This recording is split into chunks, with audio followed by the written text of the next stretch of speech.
Rafale বনাম jet-NC, আকাশের সিংহাসনে কার রাজত্ব? ফ্রান্সের গর্জন নাকি চীনের ঝড়? আকাশ, যেখানে গতি মানেই বেঁচে থাকা আর ভুল মানেই ধ্বংস, সেই নীল শূন্যে এখন আলোচনার কেন্দ্রবিন্দু দুটি যুদ্ধ বিমান, ফ্রান্সের রাফাল আর চীনের জেট-এনসি। দেখতে ভিন্ন, প্রযুক্তিতে আলাদা, কিন্তু প্রশ্ন একটাই, যুদ্ধে কে হবে রাজা? রাফাল হলো এক বহুমুখী যুদ্ধ বিমান যা তৈরি করেছে ফ্রান্সের দাসো এভিয়েশন। এই বিমানের গতি ঘন্টায় প্রায় 2200 কিলোমিটার, আর এটি পারমাণবিক অস্ত্র বহন করতে সক্ষম। অর্থাৎ রাফাল কেবল আকাশযুদ্ধের অস্ত্র নয়, এটি এক উড়ন্ত শক্তির প্রতীক, এক মহাশক্তিধর যুদ্ধযন্ত্র। অন্যদিকে জেট-এনসি হলো চীনের আধুনিক ফাইটার জেট, যা সজ্জিত শক্তিশালী নিক্স রাডার এবং AESA বা অ্যাক্টিভ ইলেকট্রনিক্যালি স্ক্যান্ড অ্যারে প্রযুক্তি দিয়ে। এটি চীনের সামরিক প্রযুক্তির নতুন দিগন্ত খুলে দিয়েছে। তবে বিশেষজ্ঞদের মতে রাফালের সেন্সর প্রযুক্তি এবং ইলেকট্রনিক ওয়ারফেয়ার সিস্টেম একে করেছে আরও নির্ভরযোগ্য ও মারাত্মক। গত মে মাসে ভারত ও পাকিস্তানের মধ্যে সংঘাতের সময় রাফাল যুদ্ধবিমান নিয়ে আলোচনা হয়েছিল ব্যাপকভাবে। পাকিস্তানের দাবি ছিল তারা চীনের তৈরি জেট ইঞ্জিন চালিত যুদ্ধ বিমান দিয়ে ভারতের একটি রাফাল ভূপাতিত করেছে, তবে ভারত সেই দাবি অস্বীকার করেছিল। এখন আবার আলোচনায় এসেছে জেট-এনসি যুদ্ধ বিমান, তবে এবার বাংলাদেশের প্রেক্ষাপটে। কারণ এ মাসের শুরুর দিকে কয়েকটি সংবাদ মাধ্যমে খবর প্রকাশ হয়েছে যে বাংলাদেশ চীন থেকে প্রায় $2 বিলিয়ন ব্যয়ে 20টি জেট-এনসি যুদ্ধ বিমান কিনতে যাচ্ছে।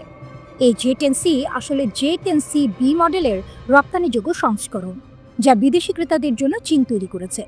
এরপর স্বাভাবিকভাবেই দুই ধরনের যুদ্ধ বিমানের পার্থক্য নিয়ে কৌতূহল তৈরি হয়েছে অনেকের মনে। প্রশ্নটা এখন একটাই, রাফাল আর জেট-এনসি দুইয়ের মধ্যে পার্থক্য আসলে কোন কোন জায়গায়? ফ্রান্সের দাসো এভিয়েশনের তৈরি রাফাল যুদ্ধ বিমান যেন আকাশের সর্বগামী যোদ্ধা। ঘন্টায় গতি 2200 কিলোমিটার, আক্রমণ চালাতে পারে শত্রুর মাটিতে, আকাশে, এমনকি সমুদ্রেও। আর সবচেয়ে ভয়ঙ্কর দিক, এটি বহন করতে পারে পারমাণবিক অস্ত্র। অন্যদিকে চীনের তৈরি জেট-এনসি হলো এক আধুনিক, স্মার্ট ও দ্রুত প্রতিদ্বন্দ্বী, যা রয়েছে শক্তিশালী AESA রাডার আর উন্নত এভিওনিক্স সিস্টেম। কিন্তু পার্থক্য সেখানেই শেষ নয়। রাফাল চলে দুটি ইঞ্জিনে, মানে এক ইঞ্জিনে আঘাত লাগলেও আরেকটি তাকে বাঁচিয়ে আনতে পারে। বিপরীতে জেট-এনসি হলো একক ইঞ্জিনের যুদ্ধ বিমান, দাম কম কিন্তু ঝুঁকি বেশি। যুদ্ধক্ষেত্রে একবার ইঞ্জিনের সমস্যা হলে পাইলটের জীবন বাজি। ওজন আর বহন ক্ষমতার দিক থেকেও রাফাল এগিয়ে। এর সর্বোচ্চ টেক অফ ওজন 24.5 টন, যেখানে জেট-এনসির সীমা প্রায় 19 টন। এর মানে রাফাল নিতে পারে বেশি জ্বালানি, উঠতে পারে অনেক দূরে, আর বহন করতে পারে আরও ভারী অস্ত্র ভাণ্ডার। দূরপাল্লার যুদ্ধে কে এগিয়ে? রাফালকে ধরা হয় লং রেঞ্জ যোদ্ধা, যে শত্রুকে অনেক দূর থেকেই ধ্বংস করতে পারে, আর জেট-এনসি কার্যকর মিড রেঞ্জ লড়াইয়ে। তবে জেট-এনসির হাতে আছে ভয়ঙ্কর অস্ত্র, PL-15 মিসাইল, যা চোখে দেখা যায় না এমন লক্ষ্যেও আঘাত হানতে পারে। এই মিসাইল নিজেই রাডার চালিয়ে লক্ষ্য খুঁজে নেয়, তাই রাফালের মতো প্রতিপক্ষকেও ভোগাতে পারে অনেক দূর থেকে। তবে ফরাসি রাফালকে আলাদা করেছে এর ইলেকট্রনিক ওয়ারফেয়ার সিস্টেম স্পেকট্রা। এটি শুধু শত্রু রাডার এড়াতেই নয়, বরং তাদের যোগাযোগও জ্যাম করে দিতে পারে।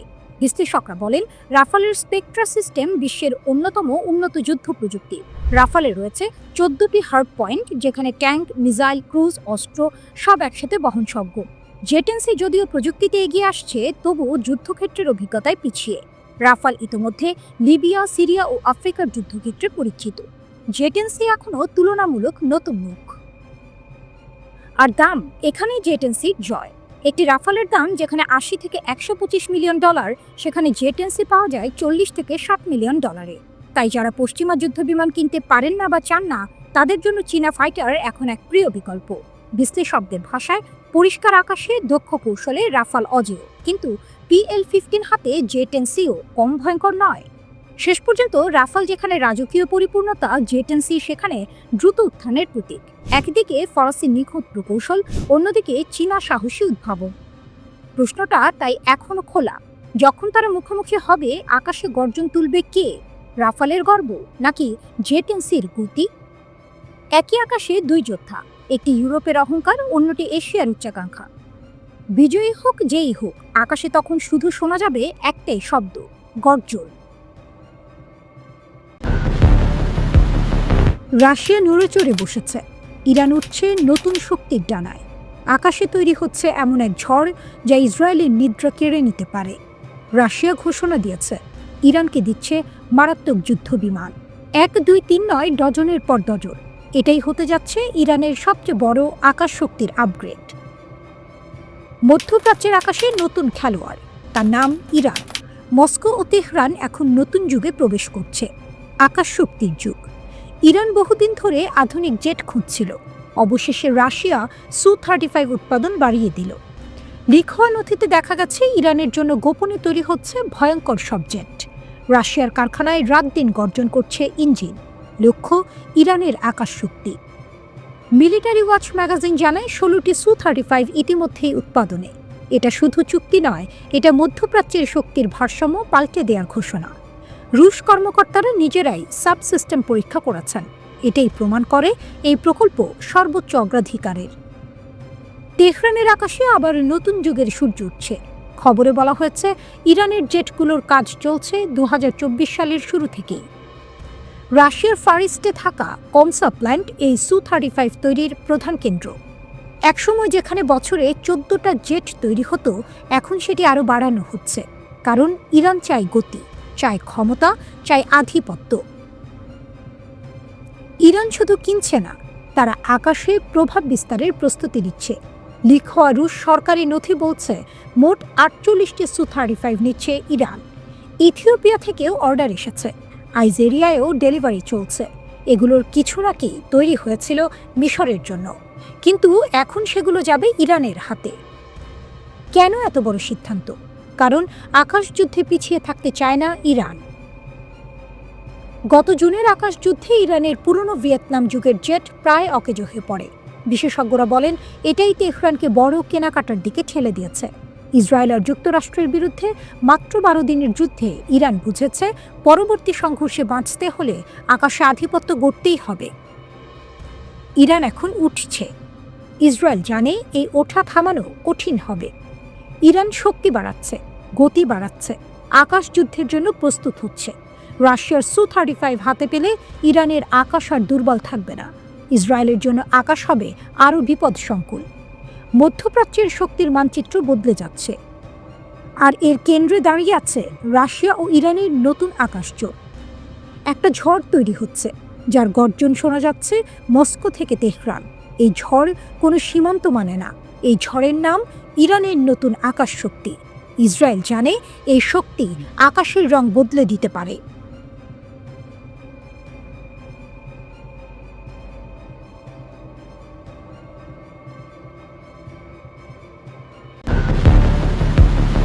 নতুন ঝড় সামনে, ইসরায়েল কি আবার ইরান আক্রমণের পথে? সময় গুনছে মধ্যপ্রাচ্য। ইরাকের সংবাদপত্র বাগদাদ আল ইউম জানিয়েছে আঞ্চলিক রাজনৈতিক ও নিরাপত্তা সূচকে এক নতুন উদ্বেগ দেখা গেছে। যুক্তরাষ্ট্র ইসরায়েলকে যে সামরিক সহায়তা দিচ্ছে তার পরিমাণ বেড়ে গেছে। এই সূত্র ধরে খবর উঠে আসে চলতি বছর শেষ হওয়ার আগেই ইসরায়েল ইরানে আবারও আক্রমণ করতে পারে, আর সেই যুদ্ধ হবে আরও বিস্তৃত, আরও জটিল। এটাই বাগদাদ আল ইউমের মূল্যায়ন। $10 বিলিয়ন অস্ত্র প্যাকেজ ঢুকছে ইসরায়েলে, রোকনা ইউরোনিউজের বরাতে জানায়। বাগদাদ আল ইউমের প্রতিবেদনে বলা হয়েছে ইরানি সূত্রের তথ্য অনুযায়ী যুক্তরাষ্ট্র ইসরায়েলকে উন্নত মানের অস্ত্র সরবরাহ বাড়িয়েছে, বিশেষ করে ভূগর্ভ ভেদকারী বোমা, তার পাশাপাশি উন্নত প্রতিরক্ষা ব্যবস্থা। এই সব কিছুই দ্রুত পাঠানো হচ্ছে। চুক্তির মূল্য $10 বিলিয়ন বেশি। ইরানি সূত্রগুলোর ভাষায় এই সব ব্যবস্থা ইরানের চোখে ইসরায়েল দ্বিতীয় দফা হামলার বাস্তব প্রস্তুতি নিচ্ছে, হোক তা সীমিত বা হোক বড় পরিসরে। ইরানও শক্ত অবস্থানে দাঁড়িয়ে, কিন্তু সতর্ক। হিজবুল্লাহকে নিরস্ত্র করতে 60 দিন, ওয়াশিংটনের চাপ। ইরানি সূত্রগুলো বলছে ওয়াশিংটন এখন বৈরুতে চাপ দিচ্ছে হিজবুল্লাহকে নিরস্ত্র করার জন্য। 60 দিনের সময়সীমা দিয়েছে যুক্তরাষ্ট্র। এদিকে যুক্তরাষ্ট্রের প্রতিরক্ষামন্ত্রী পিট হেগসেথ তার সাম্প্রতিক বাগদাদ সফরে সরাসরি বার্তা দিয়েছেন ইরানের সম্ভাব্য হামলার জবাবে ইরাকি গোষ্ঠীগুলো যদি প্রতিক্রিয়া দেখায় তবে যুক্তরাষ্ট্র অভূতপূর্ব প্রতিক্রিয়া দেবে। এই বার্তাও ইরান গভীরভাবে পর্যবেক্ষণ করছে। ইরান জানে এটি মনস্তাত্ত্বিক চাপ তৈরি করার কৌশল। বছর শেষের আগেই আঘাত, ইসরায়েল সময় নষ্ট করতে চায় না। বাগদাদ আল ইউমের মূল্যায়ন, ইসরায়েলের সম্ভাব্য হামলা বছর শেষ হওয়ার আগেই হতে পারে। তারা বলছে পরিস্থিতির সব সংকেতই তাই দেখাচ্ছে। কারণ ইসরায়েল ভয় পাচ্ছে বিলম্ব করলে ইরান আগের যুদ্ধে দেখা দুর্বলতা কাটিয়ে আরও শক্তিশালী হয়ে উঠবে। ইসরায়েলের সেই আশঙ্কাই যুদ্ধের ঘটা বাড়িয়েছে। ইরান এখানে নিজেকে প্রস্তুত করছে, শক্তি বাড়াচ্ছে এবং সতর্কতার সঙ্গে প্রতিপক্ষকে দেখছে। ইউরোনিউজের প্রতিবেদনে বলা হয়েছে, ইরানের সাবেক প্রেসিডেন্ট হাসান রুহানি সাম্প্রতিক বক্তব্যে জানিয়েছেন ইসরায়েল ও যুক্তরাষ্ট্র যে কোনো সময় আক্রমণে যেতে পারে। তার মতে, ইসরায়েল একটি শক্তিশালী নখরওয়ালা বিপজ্জনক শত্রু। 12 দিনের যুদ্ধে ইরান টিকে ছিল, দৃঢ়ভাবে দাঁড়িয়েছিল, কিন্তু আঘাতও পেয়েছে। তবু ইরানও আঘাত দিয়েছে। রুহানির মতে এটা ভাবা ভুল হবে যে আক্রমণ আর হবে না। প্রতিরোধের শক্তি ইরানকে বাড়াতে হবে। জাতীয় ঐক্যই হবে ইরানের আসল শক্তি, একথাও তিনি মনে করিয়ে দেন। রুহানি সতর্ক করে দিয়েছেন, ইসরায়েল এখন ইরানের সীমান্ত পর্যন্ত আসতে পারে, আকাশপথে, মহাকাশেও। দূরত্ব আর বাঁধা নয়। ইসরায়েলি বিমান পথে পথে জ্বালানি নেয় এবং ইরানের খুব কাছে পৌঁছে যায়। ইরাক, সিরিয়া, লেবানন, জর্ডান সব দেশের আকাশ এখন যুক্তরাষ্ট্র ও ইসরায়েলের নিয়ন্ত্রণে। এটাই ইরানের জন্য বড় চ্যালেঞ্জ। এ যেন মরুভূমির বুকে ইস্পাত ঝড়ের জন্মকথা, যেন নিঃশব্দ রাত ছিঁড়ে ছুটে আসা অদেখা ভুবনের গল্প। একসময়ে যার ডানা ছিল শুধু আত্মরক্ষার আকাশে, আজ সে ডানা উড়ে বেড়ায় বৈশ্বিক শক্তির মানচিত্রে। ইরানের ড্রোন সস্তা, সরল, কিন্তু অকল্পনীয় শক্তিতে ভরপুর। বিশ্বকে শিখিয়েছে আধিপত্য টাকার জোরে নয়, বুদ্ধির ধারেই গড়া যায়। শাহেদের তীক্ষ্ণ আত্মঘাতী ডাক, মোজাহিরের নীরব শিকারী দৃষ্টি, আবাবিলের নিরন্তর নজর, সব মিলিয়ে ইরান লিখছে প্রযুক্তির এমন মহাকাব্য যার প্রতিটি পাতায় কাঁপছে প্রতিপক্ষের বুক। একসময় শুধু নিজেদের দেশের প্রতিরক্ষার জন্য ব্যবহৃত হলেও ইরানের ড্রোন প্রযুক্তি আজ আন্তর্জাতিক মহলে বিশেষ পরিচিতি লাভ করেছে। এর মূল কারণ হলো কম খরচে অত্যন্ত কার্যকর ড্রোন তৈরি করার ক্ষেত্রে ইরানের সফলতা, যা তাদেরকে বিশ্ববাজারে একটি মজবুত অবস্থানে নিয়ে এসেছে। গত 10 বছরের ড্রোন শিল্পে ইরানের এই অভাবনীয় অগ্রগতি দেখে সামরিক বিশ্লেষকরাও অবাক। তাদের সাফল্যের রহস্য কোনো জটিল বা অত্যাধুনিক প্রযুক্তি নয়, বরং সহজ, নির্ভরযোগ্য এবং সাশ্রয়ী প্ল্যাটফর্ম তৈরির দিকে মনোযোগ দেওয়া। বাণিজ্যিকভাবে সহজেই পাওয়া যায় এমন যন্ত্রাংশ ব্যবহার করে ইরান এমন সব ড্রোন তৈরি করেছে যা যুদ্ধক্ষেত্রে দ্রুত এবং বৃহৎ পরিসরে ব্যবহার করা সম্ভব। এটি ইরানের সামরিক শক্তির অন্যতম দিক। ইরানের ড্রোনের মধ্যে সবচেয়ে বেশি আলোচনা এসেছে শাহেদ 136। এটি হলো এক ধরনের লয়টারিং মিউনিশন বা কামিকাজে ড্রোন, যা লক্ষ্যবস্তুতে আঘাত হানার জন্য কেবল একমুখী মিশনে ব্যবহার করা হয়। এর সস্তা নির্মাণ সামগ্রী, সরল কাঠামো এবং গণ উৎপাদনের সুবিধা একে বহু দেশের কাছে আকর্ষণীয় করে তুলেছে। এর ফলস্বরূপ রাশিয়া থেকে শুরু করে ইয়েমেন পর্যন্ত বিভিন্ন দেশে এই ড্রোনটির নকল বা লাইসেন্স করা সংস্করণ ইতোমধ্যেই ব্যবহৃত হচ্ছে। আরও উন্নত শ্রেণীর ড্রোন হল মোহাজের 6। এটি মাঝারি উচ্চতায় এবং দীর্ঘ সময় ধরে আকাশে ভেসে থাকতে সক্ষম একটি কমব্যাট ড্রোন। নজরদারি চালানো, তথ্য সংগ্রহ করা থেকে শুরু করে সুনির্দিষ্ট স্থানে হামলা চালানো, সব কাজই এই ড্রোনটি করতে পারে। রিয়েল টাইম ভিডিও ট্রান্সমিশন, বিশেষ সেন্সর এবং নির্ভুল গাইডেড অস্ত্র বহনের সক্ষমতা এটিকে আন্তর্জাতিকভাবে জনপ্রিয় করেছে। ইথিওপিয়া, ভেনেজুয়েলা এবং ইরাক সহ আরও অনেক দেশে এই ড্রোনটির ব্যবহার দেখা যাচ্ছে। শুধুমাত্র হামলাই নয়, নজরদারি ও তথ্য সংগ্রহের জন্য তৈরি আবাবিল 3 ড্রোনটি ইরানের প্রযুক্তির আরও একটি গুরুত্বপূর্ণ ধাপ। দীর্ঘ ফ্লাইট টাইম, স্থিতিশীল উড়ান এবং স্পষ্ট ভিডিও পাঠানোর ক্ষমতা থাকার কারণে এটি সীমান্ত পাহারা দেওয়া থেকে শুরু করে যুদ্ধক্ষেত্রে সুনির্দিষ্ট লক্ষ্য চিহ্নিত করার মতো কাজে ব্যবহৃত হচ্ছে। সিরিয়া ও সুদান সহ একাধিক দেশে এটির কার্যকারিতা প্রমাণিত হয়েছে। বর্তমানে ইরানের ড্রোন আফ্রিকা, দক্ষিণ আমেরিকা এবং পূর্ব ইউরোপের মতো বহু অঞ্চলে ব্যবহৃত হচ্ছে। পশ্চিমা বা রুশ প্রযুক্তির তুলনায় কম খরচে একটি কার্যকর সামরিক সমাধান পাওয়ায় অনেক দেশ এখন ইরানের প্রযুক্তির দিকে ঝুঁকছে। এর ফলে প্রতিরক্ষা শিল্পে ইরান একটি নতুন কূটনৈতিক প্রভাব বলয় তৈরি করতে সক্ষম হয়েছে। সাশ্রয়ী মূল্য, নির্ভরযোগ্যতা এবং বাস্তবমুখী নকশা, এই 3টি বিশেষ বৈশিষ্ট্যই ইরানের ড্রোন শিল্পকে আজ বিশ্বজুড়ে একটি বিশেষ স্থানে নিয়ে এসেছে। শাহেদ 136, মোহাজের 6 এবং আবাবিল 3 ড্রোনগুলো প্রমাণ করেছে যে অতিরিক্ত ব্যয় সাপেক্ষ প্রযুক্তি ব্যবহার না করেও একটি শক্তিশালী ও কার্যকর সামরিক প্ল্যাটফর্ম তৈরি করা সম্ভব, যা ইরানের সামরিক সক্ষমতা ও বুদ্ধিমত্তার পরিচয় দেয়। সৌদি আরব কেন ইসরায়েলের সঙ্গে সম্পর্ক গড়ছে না? অন্যান্য মুসলিম দেশের অবস্থান কী? এই প্রশ্নগুলোর উত্তর খোঁজার জন্য মধ্যপ্রাচ্যের ভূ রাজনীতি এবং ফিলিস্তিন সমস্যার ঐতিহাসিক প্রেক্ষাপট জানা জরুরি। মধ্যপ্রাচ্যের সবচেয়ে প্রভাবশালী ও অর্থনৈতিকভাবে শক্তিশালী মুসলিম দেশগুলোর মধ্যে সৌদি আরব অন্যতম। ইসরায়েলের সঙ্গে সম্পর্ক স্বাভাবিক না করার প্রধান কারণগুলো হল দ্বিরাষ্ট্রীয় সমাধান। সৌদি যুবরাজ মোহাম্মদ বিন সালমান স্পষ্ট করে দিয়েছেন, ইসরায়েলের সঙ্গে পূর্ণ ও আনুষ্ঠানিক সম্পর্ক স্থাপন করার আগে ফিলিস্তিন ইসরায়েল সংকটের দ্বিরাষ্ট্রীয় সমাধানের সুস্পষ্ট পথ নিশ্চিত করতে হবে। এর মানে হলো পূর্ব জেরুজালেমকে রাজধানী করে একটি স্বাধীন ফিলিস্তিন রাষ্ট্র গঠনকে ইসরায়েলকে স্বীকৃতি দিতে হবে। আরব পিস ইনিশিয়েটিভ 2002, এই উদ্যোগটি সৌদি আরবের নেতৃত্বে আরব লীগ গ্রহণ করেছিল। এর মূল শর্ত ছিল, ইসরায়েল যদি 1967 সালের দখলকৃত ফিলিস্তিনি ভূমি ও গোলান মালভূমি পুরোপুরি ছেড়ে দেয়, তবেই আরব দেশগুলোও ইসরায়েলের সঙ্গে সম্পর্ক স্বাভাবিক করবে। ইসরায়েল তা প্রত্যাখ্যান করায় সৌদি আরব এখনও এই অবস্থান থেকে সরেনি।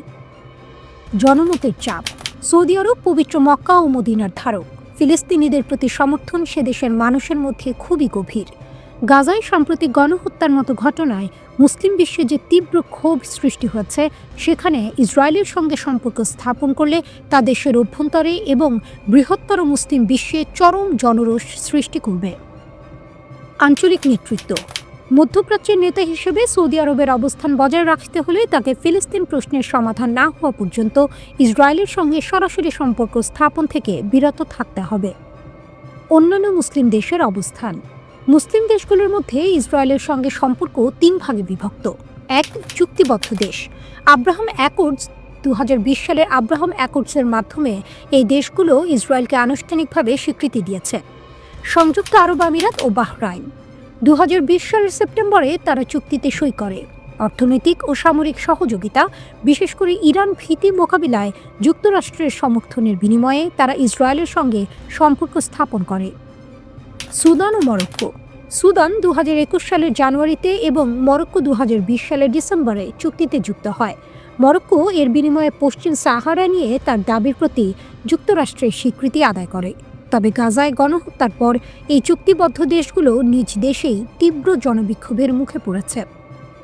2. পুরনো চুক্তিবদ্ধ দেশ। মিশর। যুক্তরাষ্ট্রের মধ্যস্থতায় ক্যাম্প ডেভিড চুক্তির মাধ্যমে মিশর 1979 সালে ইসরায়েলকে স্বীকৃতি দেয়। এর বিনিময়ে মিশর সিনাই উপদ্বীপ ফেরত পায় এবং যুক্তরাষ্ট্রের আর্থিক সহায়তা লাভ করে। এই চুক্তির কারণে আরব বিশ্ব মিশরকে প্রতারক হিসেবে দেখে এবং আরব লীগ তার সদস্যপদ স্থগিত করে। প্রেসিডেন্ট আনোয়ার সাদাত এর বিরোধিতার কারণেই খুন হন। জর্ডান। ফিলিস্তিনের PLO এর সঙ্গে ইসরায়েলের অসলো চুক্তির পর জর্ডান 1994 সালে মার্কিন মধ্যস্থতায় শান্তি চুক্তি করে। ইসরায়েল বিরোধী বা সম্পর্কহীন দেশ বেশিরভাগ মুসলিম দেশই এখনও ইসরায়েলকে স্বীকৃতি দেয়নি বা সম্পর্ক ছিন্ন করেছে। তীব্র বিরোধী দেশ। ইরান দীর্ঘকাল ধরে ইসরায়েলের চরম শত্রু। কাতার ফিলিস্তিনের সবচেয়ে বড় সমর্থক এবং তারা চুক্তির সম্ভাবনা পুরোপুরি বাতিল করেছে। Syria, Iraq, Oman, Kuwait, Tunisia, Libya, Algeria, Yemen, Pakistan ও বাংলাদেশ ইসরায়েলের সঙ্গে সম্পর্কের ঘোর বিরোধী। তুরস্ক 1949 সাল থেকেই ইসরায়েলের সঙ্গে সম্পর্ক রাখলেও গাজায় গণহত্যার পর দেশটি সম্পর্ক ছিন্ন করার ঘোষণা দেয় এবং ইসরায়েলি জাহাজের জন্য আকাশসীমা ও বন্দর নিষিদ্ধ করে।